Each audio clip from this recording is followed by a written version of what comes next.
नाज़रीन, अवामी न्यूज़ में ख़बरनि जो सिलसिलो जारी है। इन वक्त असीं तव्हांखे खिपरो में ख़बर ॾींदा आहियूं त खिपरो में हर साल जीअं इन साल बि हज़रत लाल शहबाज़ कलंदर जे मेले ते ज़ियारत लाइ चादर खणी वेंदड़ पांधीड़नि जो काफ़िलो रवानो थी वियो, जंहिंमें चांवरनि जी ॿोरी ऐं 90 फुट डिघी चादर जेका दरगाह हज़रत लाल शहबाज़ कलंदर ते पैदल खणी वेंदा आहिनि। इहा चादर 3 महीननि में तैयार थींदी आहे, जंहिंमें 90 मीटर कपिड़ो लॻंदो आहे। इन चादर खे सींगारण ऐं ठाहिण में लॻभॻि 1 लख रुपए ताईं जो ख़र्च ईंदो आहे। पैदल काफ़िले में 300 अक़ीदतमंद हज़रत लाल शहबाज़ कलंदर जी ज़ियारत लाइ रवाना थिया आहिनि।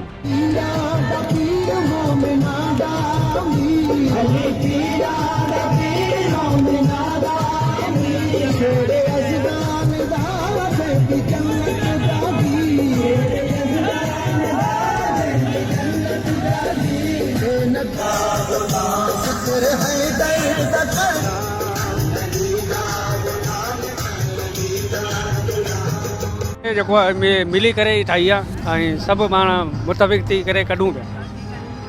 लाल शहबाज़ जी चादर ये तक़रीबन 90 फुट आहे। हर साल ठाहींदा आहियूं। ये तक़रीबन 3 महीननि में कपिड़ो तक़रीबन लॻो आहे हिन में 60 मीटर। 3 महीना आराम सां लॻी वेंदा आहिनि। न आउं अकेलो सिलाई कंदो आहियां। ख़र्च तक़रीबन लख जे क़रीब ईंदो आहे। अॼु राति का माना सफ़र कंदा आहियूं, सुबुह जो पहुची वेंदा तक़रीबन 300-400 आहिनि। मज़ीद खबरों और तफसीलात के लिए विजिट करें हमारी वेबसाइट www.awamiNewsHD.com।